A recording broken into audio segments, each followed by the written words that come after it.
Welcome to AHDB Agronomy Week 2020. The live stream session will start shortly. Before we begin, we wanted to remind you of a few points of housekeeping. You're all on mute, so don't worry, we can't hear you. The session is scheduled to last between 1 and 1.5 hours, including questions. We want this session to be as interactive as possible, so please post your questions throughout the session using the live Q&A function in the Agronomy Week platform below. We're recording this session, so if you miss anything or would like to watch it again, it will be available on the AHDB YouTube channel and AHDB website.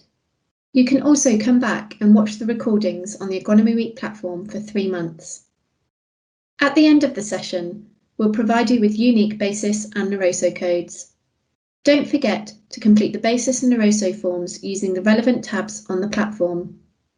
You have 2 weeks after the live session to register for your points. Join in the conversation online. Follow AHDB_cereals and AHDB_potatoes on Twitter and use the hashtag AgronomyWeek. If you have any issues with the conference platform, there are digital event FAQs in the menu on the left-hand side. You can use the Help tab to contact the team if you experience any technical problems during the week. We hope that you enjoy Agronomy Week 2020. Thanks for joining us. Your session will now start.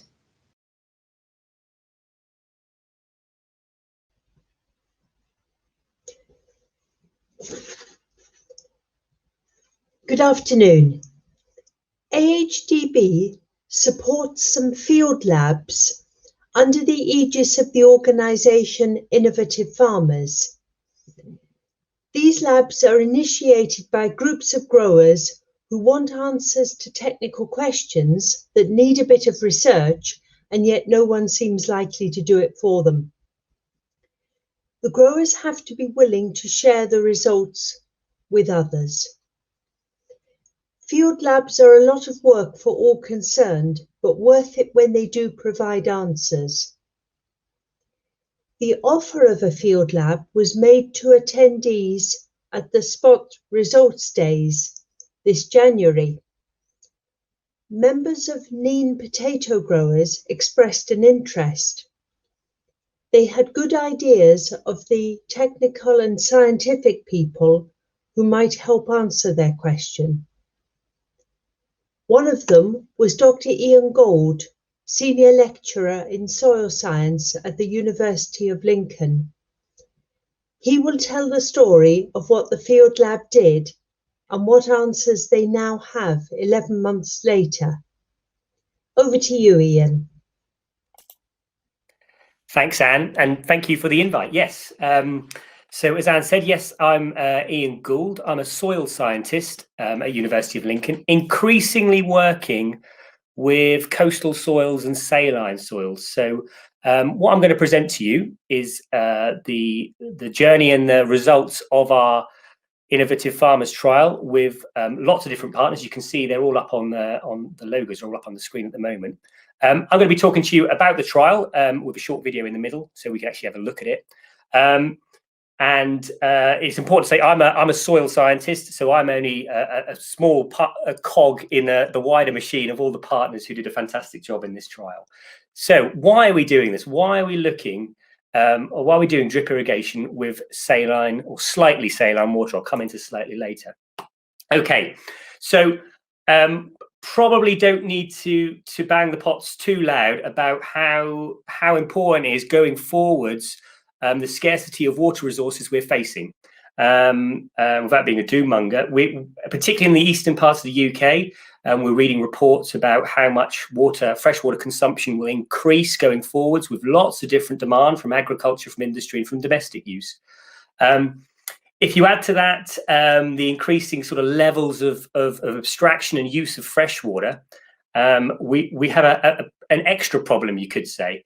What that is going forwards, we're predicted sea level rises. If you have a greater sea level rise, that puts more pressure on groundwater, and something that we really don't want in our groundwater, which is a saline interface. Here's a little schematic, a cut through of a coastal soil or a coastal area. We can see below our fresh groundwater, we have a saline interface. Now, as sea levels rise, that saline interface can creep up. And also, the more fresh water we abstract, that saline interface can creep up. So going forwards in coastal areas, we're facing a saltwater lens below the surface lurking there, and it's increasingly starting to rear its ugly head in some areas that we might be wanting to abstract from. It's starting to, or it's been for several years, very prevalent in drainage ditches and water sources in coastal areas. So as we move forward, we anticipate this salt water to slowly increase below ground and have less fresh water. Why is that a problem? Well, in coastal areas, and we're talking here Holbeach Marsh, some of you might be familiar with this area. Beautiful silt soils, I must say. We're in a coastal area where water's pretty scarce already, okay? There's lots of innovation on farm in terms of reservoirs, pumping, how we can manage water on farm. That's a real issue at the moment. But if our water sources are increasingly getting slightly more saline, is there an opportunity there to use that slightly saline water, and I'll show you what slightly means in a minute, slightly saline water, to actually use an irrigation source? Why do we want to use it as an irrigation source? Well, this is quite a lot of potato production here. We need irrigation for potatoes, not only for crop development, but also for control of stuff like common scab. So what we want to know is, we're faced with water that's getting increasingly saline. How much of this could we potentially use to irrigate a crop without causing any damage? So, well, if we are going to use it, we've got to address the problems of salinity. So let's look at salinity first up. We know it can impact on yields. We know, if time and time again, various studies across the world show that salinity can impact on yields, but not a lot has been done in our climate, where we likely have an overriding flushing over winter, which might remove the salts. Okay, we know that there are various farmers in the area who have been starting to play about with slightly more salinity in their irrigation waters. We know it could cause leaf scorch. The chloride applied could cause leaf scorch. So if we are going to trial it, we need to think of a good delivery technique, which is why we chose drip as a method of irrigation in this trial. We also know that salinity can cause problems to soils. You can have structural damage in soils, and the problem with salts as well is they can stick around for a while. If they lodge onto what we call cation exchange sites in the soil, they can hang around for a while. But in our climate, we might have flushing over winter, so we might be able to get away with it. We don't know. Furthermore, if you're talking about soils, everyone's talking about soil health now, and we know that salinity is going to impact on whatever's living in that soil. It's going to impact on the soil biological community. But again, not much. It's not really been explored in our area, our part of the world, on our silt soils. So could we have a field lab that could address all this? Could we look at the growth of a Maris piper crop? Can we measure its quality and its yield? And could we make sure that we haven't done any long-term soil damage? And that's what we did in this trial. How do we do that? Well, we went on to farms. So this is GH Hoyles. This is working with David Hoyles, who was our host farmer as part of Iain Growers. So on farm, this is a it's not really, it's a very simple schematic of the water resources we face on farm. So we've got an irrigation reservoir, which is where they're doing the irrigation from. So they fill that up, particularly in times of winter, when they've got a lot of water in the drainage ditches. Currently, irrigation reservoir, when we went in May, it had a salinity level of 950 ppm. Now, if you've got questions about ppm, we can answer them at the end. But for the purpose of this presentation, we're going to use ppm as our measure of salinity. So our irrigation reservoir was around 950 ppm. But what else have we got on farm? Well, we have a drainage ditch here. We've stuck some probes in there. We measured the salinity of the drainage ditch. That was coming out at around 6,000 ppm. So we're already irrigating at 950, but we know there's water on the farm that's a lot higher in terms of salinity, 6,000 ppm. That's getting what we'd call to the high end of moderately saline. To put those in context, I mean, it's just a value for a lot of people, but if the irrigation reservoir is 950 ppm, tap water is 380. So it's about half of what we're irrigating with. So what we're currently irrigating with overhead is double the salinity of tap water, but it's still relatively low. Just to show you, we're only talking slightly saline water in all of our trials, is because we put the C here, Notice the farm is below sea level, which is another reason we're getting some salinity in our water resources. But C is 35,000 ppm, so we're well away from seawater. We are not talking here about irrigating with seawater. We're looking at a sort of a blend, if you will. So to do this trial, we took two of our water resources, our irrigation reservoir and our drainage ditch, and we used that as a blending kind of medium to set up a load of treatments. Now we set up 3 drip treatments of salinity, 950, that's our reservoir. We doubled it to 2,000, and we doubled it again to 4,000. That was our high treatment. We also did compare it to overhead and to non-irrigated treatment. So we had 5 plots growing Maris potato on farm this summer with those 5 different treatments. Low salinity, mid salinity, what we're calling high salinity, but if you compare it to the sea, it's not really high, versus overhead versus non-irrigated. I could talk you through the trial, but probably the best thing is to get a bit of a visual experience of it. So we're going to go to a video now, I believe, or shortly.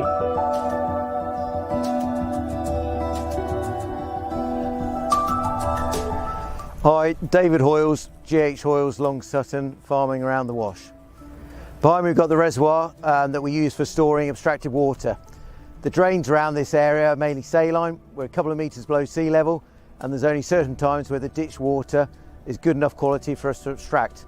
So we put that water in the reservoir during the winter mainly, and then we use it in the spring and summer when needed. As a farmer-run group, we're always interested in our crop productivity. For where we are on the siltland soils, not just for David, but for others in the area as well, water is a scarce resource and we have to make best use of it. A lot of our growers around here have brackish water in their drains. So the water is there, but sometimes its salt content is too high. So we were interested in using that water, but we weren't quite sure how far we could take the salinity. So we were looking for the tipping point to look at what water we could use and what level of salinity. And some growers will, maybe on the back of this, will think harder about the water they've got in their drains. So is that suitable to do a job for them in the future? They will still have to put the infrastructure in then, of course, to take it from the drain to irrigate. For the purpose of the trial, we had to purchase IBC containers and the fittings to go into the banjo couplings, and basically the Honda pumps are pumping about 30 cube an hour. Just trials equipment really, but this was what we needed just to facilitate the trial. So we've had 3 pumps, 3 IBCs and 3 lots of pipe work, which have all coupled up into our pretty standard valves and header main equipment.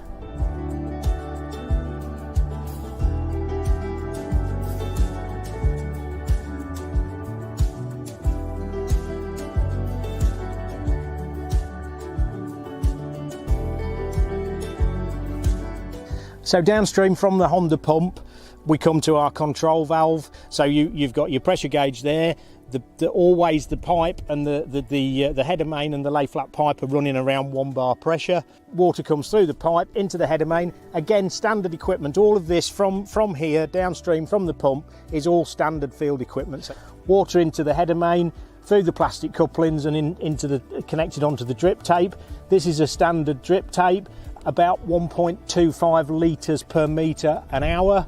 The pipe is then buried in the top of the potato row or the onion row and then into the ground, and you can just start to see this has now been running for about 3 hours, and the water's marking the ridge up, and inside the ridge that will be making a lovely job of penetrating the ridge and wetting up the crop.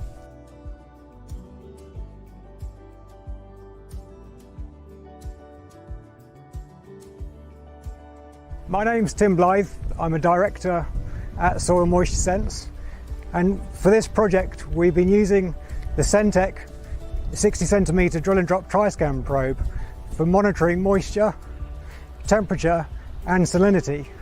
We have sensors at 10 centimetre increments all the way down the probe, and it's installed vertically into the soil.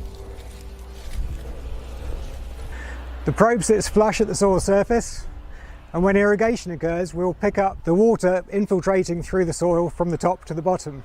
With the salinity sensors in the probe, it will enable us to actually pick up the salt levels as they go increase or decrease through the profile.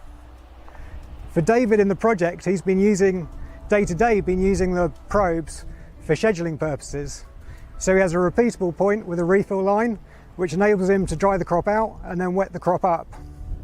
But hopefully with a mixture of temperature, moisture and salinity, All of those parameters will enable an informed decision to be made at the end of it as to whether the salinity had an impact on the growth of the crop.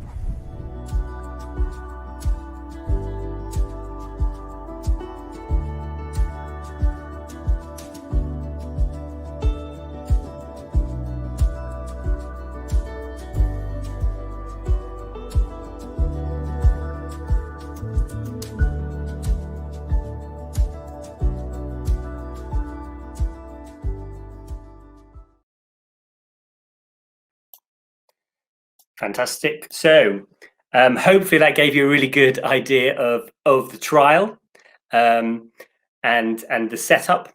So I'm going to run through the results now. So as Tim said at the end, hopefully we'll get an idea at the end of the trial on the impact of this salinity on the crop. So let's look at those results.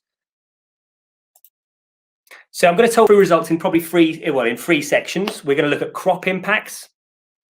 We're going to look at soil impacts. And then we're going to look at the overall system economics. How much would it cost us to set up these kind of systems? So this is some really good work that John Keir did for us. We're looking across all the treatments, all three different salinity treatments of our drip, but also we did have a comparison with no irrigation and a comparison with boom irrigation. Horn vigor, let's start with this one. Okay, so aside from a couple of temporal differences, you see a bit of I guess that was in May, you've got a bit of an orange peak in May, but over time, aside from a few temporal differences, during the season, there was no overall difference in horn vigor between any of the salinity treatments. That was really interesting for us. So we know we can get up to 4,000 ppm, which is 4 times our normal irrigation water from the reservoir, without an impact on horn vigor. Next up, well, all important yields. Very similar story here. We could go all the way up to 4,000 ppm without any significant impact in yield. The only plot that showed a slight dip in yield, but it wasn't really found to be significant, was our non-irrigated plot. We think what probably kept that ticking over really was when we did have rain during the season, and we had the soil moisture sense probes monitoring this. When we did have rain in the season, it was a fairly decent amount. So that probably kept those non-irrigated crop going, which is why we haven't got a significant drop in our non-irrigated. But again, up to 4,000, we got no drop in yield. What about common scab? I mentioned at the start, this is one of the reasons why we're doing this irrigation. We want to control common scab, and one of the key focuses of the trial.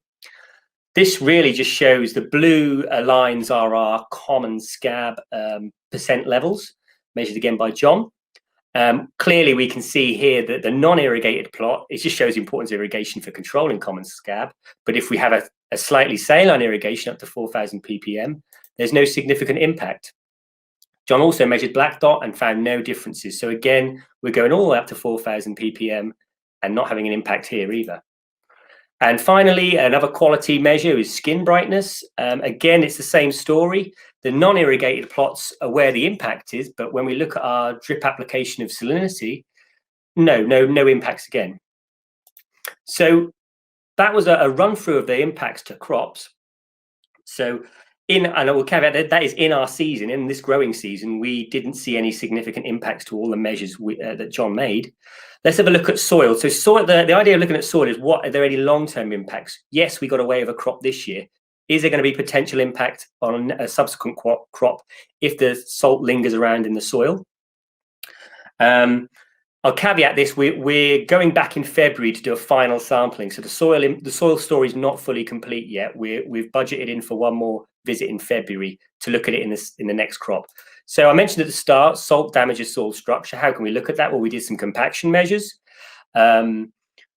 Interestingly, I've just put the free salinity tabs up on here, lines up on here. What did we find? Well, with compaction at depth, this is below 35 centimeters, there was a slight increase in levels of compaction in the higher salinity plots, possibly because salts over time are flushing down and damaging structure there. We did this at the end of the growing season. However, we've been reliably informed by David that he's subsoiled this field afterwards, which goes down to 40 centimeters. So that might knock that problem on the head, if you will. Next up, infiltration rates. Generally speaking, we found lower infiltration rates in the higher salinity plots, which might indicate a slight structural damage, but this was measured in the beds at the end of the season. So until we go back in February, we're not going to know if that's an actual legacy effect. And lastly, we used a new measure for us, which is looking at soil respiration in field. So the more biological activity in the soil, the more respiration, the more CO2 is released. No significant results across it. But what was interesting, if you look at it, there was a slight, if you compared overhead to the lowest salinity setting, that's the same level of salinity, it's just different application method. There was a slight, something else is going on in there. It's important to stress this is just a very, you could almost say a crude measure of soil biology because we're just measuring how much respiration, how much breathing is going on in there. We don't know what that is. And that's one of the things the university are looking to do next with partners, is to actually get a detailed breakdown of how have we changed the biology in these soils. Okay, that's the crops, that's the soils. Let's look at system economics. This is thanks to Andrew and David who came up with some nice figures for us. How does it compare doing this drip application? Well, in this part of the world where we have big infrastructure in terms of reservoirs for water application, drip irrigation's coming in at around £600 an acre. The overhead equivalent in this part of the world, I must say, is about £160 per acre for a 20 mil application. Now, over the season, we applied roughly or just over 80 mil, which equates to roughly the same costs comparing drip to overhead. So the trial costs would have equated to roughly the same. However, in a drier year, the drip would have probably had more benefits in terms of economic gains. And we know with the drip, we can go up to this 4,000 ppm salinity. So we could end up utilizing newer water sources on the farm. Okay, I'll just wrap up. Summary. We did drip irrigation up to 4,000 ppm. That's 4 times more than what we normally would do on this farm. No yield or quality compromises in our crop, but we'll flag that we did have some decent rainfall in the summer. There was potentially some soil structure damage right at the end of the measurement. However, I don't think we can safely say what the long-term damage is, or if there is any, until I go back in spring and look at this level of salts and the level of structural damage and the microbial respiration in the next crop, see if it's still there. And finally, the costs roughly amounted to the same when we were compared overhead to drip. But we know we can get away with doing this salinity increase in our drip irrigation. Potentially that could lead to those growers in the area without water storage. Potentially they could start utilizing these direct from drains resources. Next time we'd love to go a bit higher, a bit spicier, if you will. So I would like to end there and just say thank you all very much for listening. And I'd like to thank all of our partners in this, Soil Moisture Sense, GH Hoyles, Andrew Hausman, Hausman Agriculture, Richard Austin Agriculture, and John Keir, AHDB Potatoes, and particularly Anne, and Neem Potatoes, Neem Growers, and also our funders, Innovative Farmers. That's quite a lot of people to thank. And some of it was supported by our Interreg project as well. So yeah, if you've got any questions, there's my Twitter, there's my email as well. But there's time now for us to answer any questions you have. Thank you very much, Iain. That's a really clear summary. Now, let's tackle the questions. What was the source for the reservoir water? Okay, thanks. Yeah, so for our reservoir, David mentioned it briefly in the video. So what normally happens is in times of higher rainfall and lower salinity in those drainage ditches, that water can be pumped into the irrigation reservoir. So the idea with the irrigation reservoirs is keeping them full in times when the water is plentiful. So that's where that's coming from originally. But that wouldn't have been pumped. There's a sensor on the pump so that if it goes above a certain salinity in that drainage water, and I think this is, people might correct me if I'm wrong, but I think several people use this sort of method. If the drainage water gets too salty, they're not going to put it in the irrigation reservoir. What we're trying to see is maybe we could go a little bit up, but again, nowhere near seawater. Yes, I believe that David Hoyles and others in the area who have reservoirs need to monitor what's in their drains pretty carefully from now onwards, because they can't be sure in advance just when the best water will be. I mean, it moves around throughout the year as well.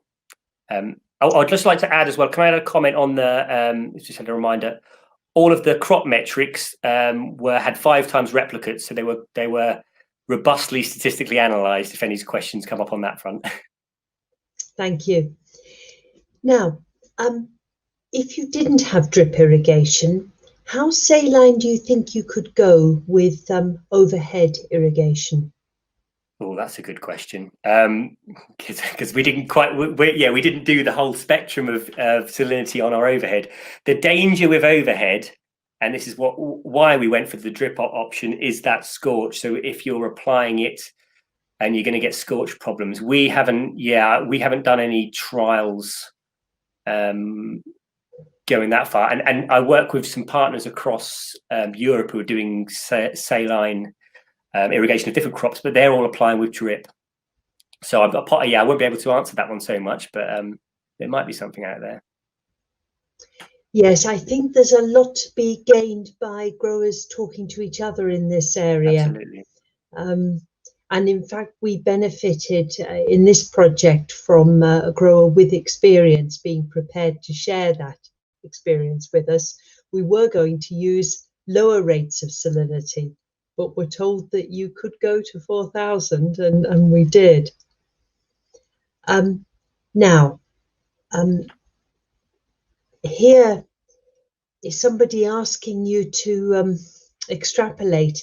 When you use greater amounts of saline irrigation in drier years, do you think the effects on the crop would be significant? Okay, yes, that's what we have to bear in mind our trial is 1 year, and like I said, there were elements of a decent amount of rain at times when it happened.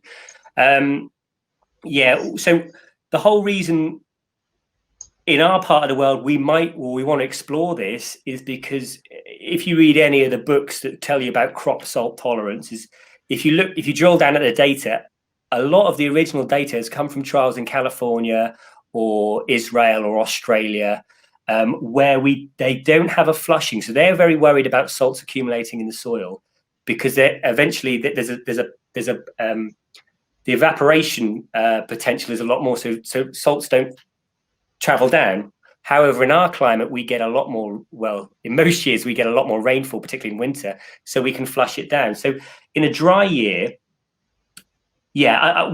again, we're just starting to explore this. So in a dry year, if we'd have done more saline irrigation in the summer, I guess we'd pick that up in spring if there are any salts still lingering around, which I'm going to pick up for this trial in February. So it's a very good question, but we're in our infancy on this one, on exploring that.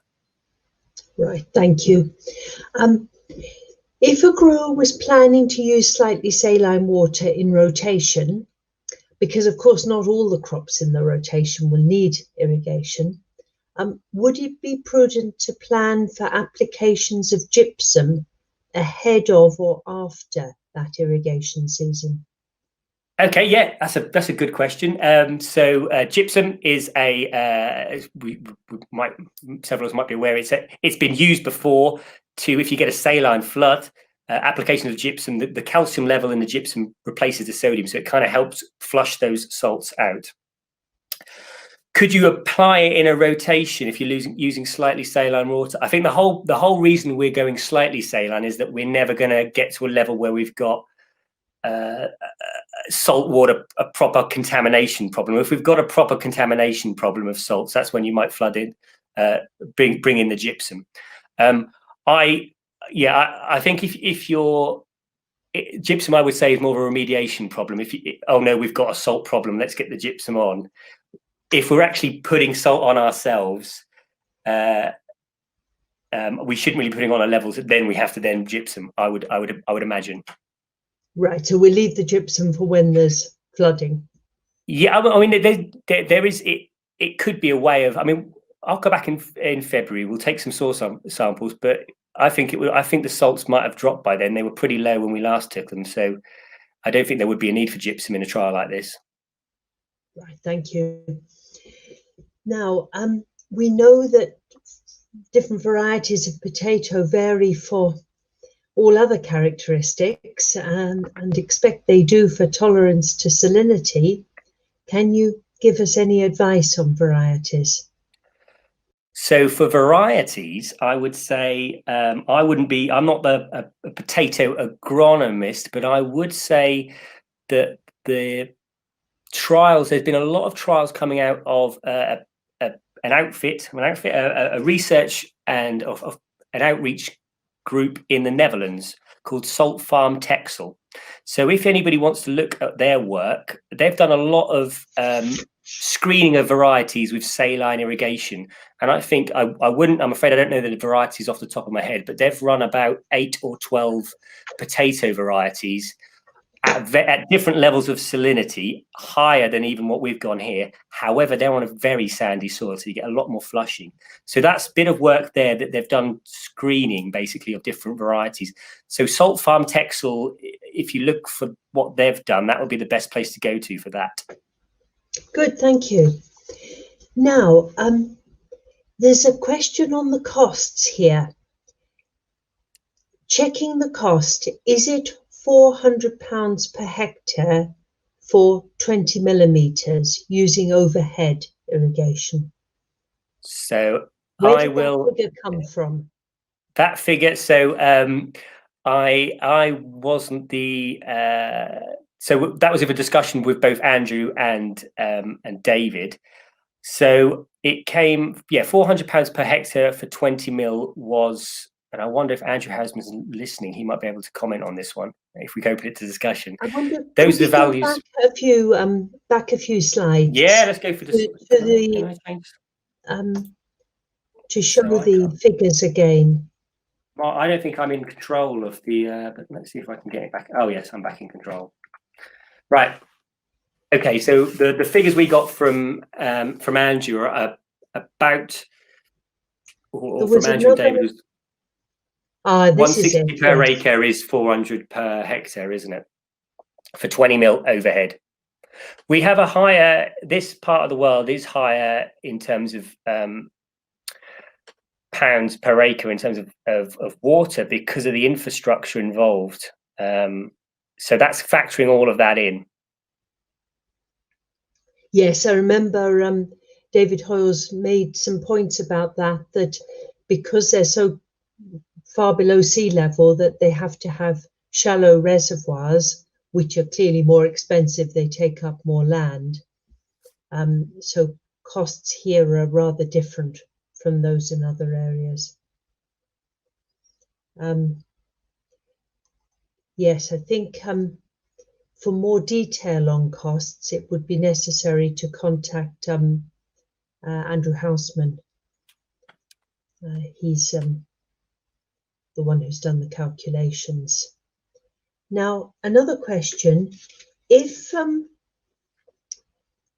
we were dealing with very salty land after flooding, can you give advice on crops that would be suitable, that would give a profit even in such conditions and perhaps help to clean the salt out of those fields?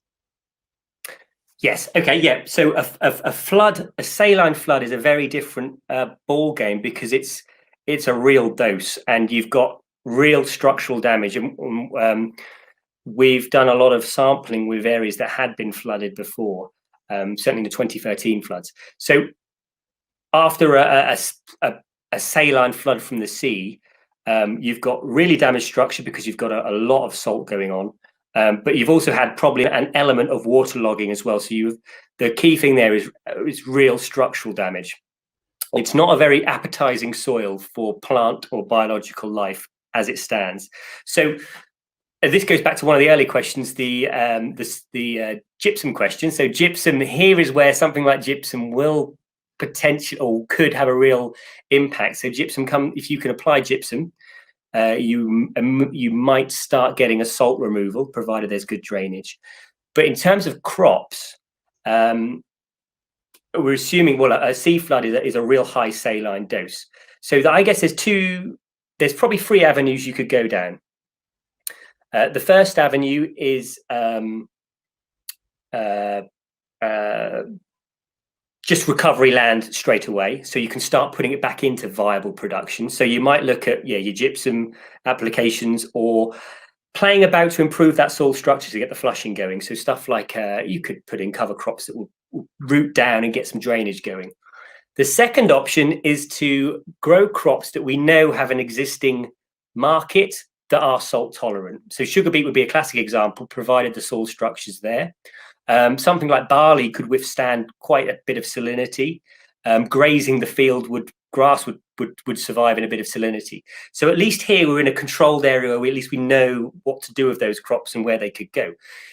You could take it a stage further, which I find could be interesting, and I'd be very interested to hear if anyone's playing about with the more salt-loving crops, and we had a chat earlier, Anne, about quinoa being one of them. That's very salt tolerant, but also you've got halophytes, stuff like samphire. Now that will love the salts, and something like that would take up salts, but it's selling it to an existing market, or having the actual infrastructure to do these novel crops is a different question. So you've got kind of, I'd say, 3 options: recover your soil as quick as possible, and then go back to normal cropping.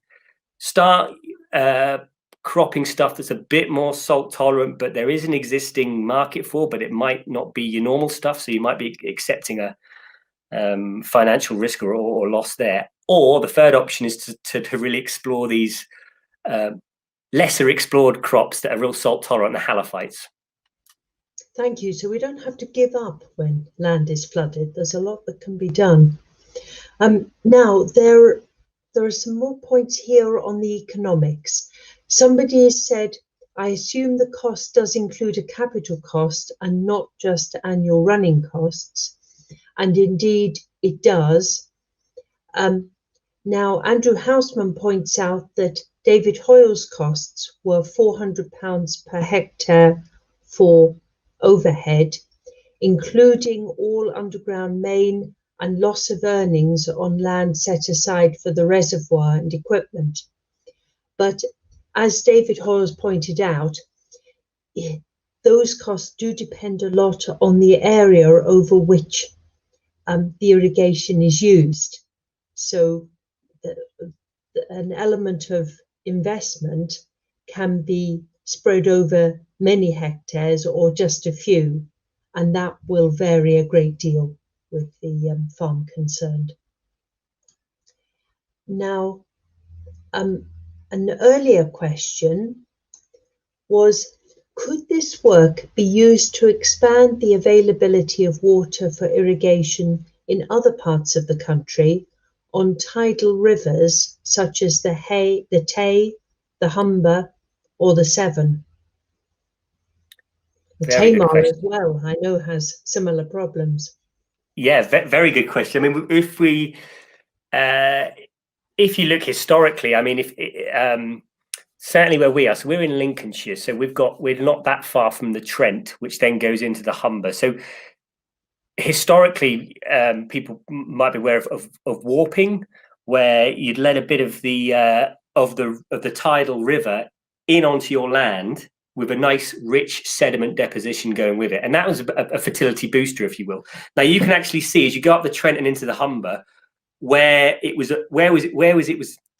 employed, you know, going up. But as you get closer and closer to the sea, you'll see where it was less prevalent, and I guess there's a level in towards the sea where the salts would be too high, and you'd probably be doing more damage than you would be doing good. However, there's so I guess it would depend on how far up the river you are and how close to the coast you are. You do have the benefit, you might say, in rivers of added sediment and potential nutrition there, depending on how you're getting the water. Are you skimming it from the top or from the bottom? However, you've also got to bear in mind what else is being brought downstream. Are you introducing anything else into that soil ecosystem? But I would say depends how close to the coast, really. But you've got historic evidence of these kind of warping stuff. So we need to be open to the possibilities, and people people from those areas can also follow your research to learn just how far they can go. Yes, and it'd be worth just pointing out there's a current RSPB project on north side of the Humber where they're letting in water from the Humber onto farmland for for different duration periods. So that's coming in with a bit of salts, but also a bit of sediment as well. So we're not right at the coast, and that's an ongoing project. So something that people could keep tabs on or and keep an eye on. Good, thank you. Now, you mentioned sediment. Someone here is asking, how much difference does soil type and specifically organic matter percentage have on the effect of salinity? Could the results have been different with another soil type or location? Very good question. Thanks, Anne. Yes, that's spot on. It would be different if we were to do anywhere else. So we use a silt loam soil, very silty. The more clay you have in a soil, the more the salt would stick around, and potentially the more structural damage you would have because you would get more dispersion as well. So a clay soil, we would expect these results to, I mean, it'd be nice if we had the same, but a clay soil, again, would we be having potato production irrigation on a clay soil? So clay soil would probably be the most damaged. A sandy soil, on the other hand, has a lot of drainage and a lot of leaching of those salts. And so if you look at the Dutch who have been trialing a lot of doing these variety screenings, they're on a very sandy soil. So the sandier the soil, probably the more you could get away with this. The other part of the question was on organic matter. Now, organic matter might have two impacts here. One is in fact by building and helping build a structure. So if there is any soil structural damage from salt dispersion, having more organic matter in there might help buffer that. It could also, by increasing the kind of cation exchange capacity of the soil, the amount of nutrients that the soil could hold or salts that the soil could hold, it could also offer a bit of buffering there in terms of our salt impact. So I would imagine more organic matter. You might get away, you could potentially do a bit more as well because you have structural benefits and different aspects in terms of nutrient cycling. We're sort of midway because we're the silts. We're sort of midway between. So the sands would probably get away with potentially more irrigation. We'll have to look and see. Hopefully that's the next part of the work. Clays, maybe not so much. Could I ask you to spell that out a bit more, Iain? If you had a sandy soil, a sandy clay loam and a silt soil, how would the same level of a fairly high salinity do in those three? So I think the least, I'm talking from a soil perspective, so soil damage, the least damage would be on the sandy soil. Then I wouldn't know, so sandy clay loam, you've got more of a clay fraction, so you've got more, and the clay is really where the salts are going to stick to and possibly cause the damage. So you'll have more of a clay fraction in a sandy clay loam. Again, it all depends on the in situ structure of that soil. If it's nice and free draining, you'll get salts always want to go down. So a better structured soil would go down. So sandy soil would probably come off the best. I wouldn't know which one's best out of the silt loam or the sandy clay loam. My money would be on the silt loam, but I wouldn't like to comment until we've had a look in those soils. Right, thank you. Now, there is a comment here from Andrew Houseman, who was involved with this work, who thinks they could explore mixing half stored water and half ditch water. If it's not possible to store as much as might be desired for the season, then it shouldn't be too expensive to make that combination. In our work in Spot Farms, we've seen at Spot North on silty land that much less water was needed using drip irrigation than overhead. And if people are starting to use drip irrigation where there's a shortage of water, then this might open up places that couldn't previously have been irrigated. so a combination of drip and stored and drain water. Right, we're at the end of the questions then. Thank you, Iain. Thanks. But from the point of view of AHDB and coordinating this Innovative Farmers Field Lab, there are several people who went out of their way to enable this trial. Iain, certainly, but also we're particularly grateful to the host, David Hoyle. It's always putting your head on the block when you offer to be a host for any trial, and it's great that he was willing to do this. Also, Mark Taylor of Neem Growers for his push to make this all happen. Andrew Houseman for fitting it in when he was very busy with his commercial work at that period. Tim Blythe for interesting measuring equipment, and John Keir for his thoroughness in taking and measuring all the samples. The results structure won't be complete until the end of March next year, but shortly afterwards we expect a final report from Dr. Gould, which will be available on the websites of both AHDB and Innovative Farmers. I'd like to say thanks to Anne as well. Thank you for coordinating us as well. Very good. Yeah, I have to say it's a really enjoyable thing to be a researcher, to be part of these kind of trials with all the people from different aspects of industry. I've really enjoyed it. So yeah. Thank you and goodbye. Thanks. Let's go 5, 4, 6.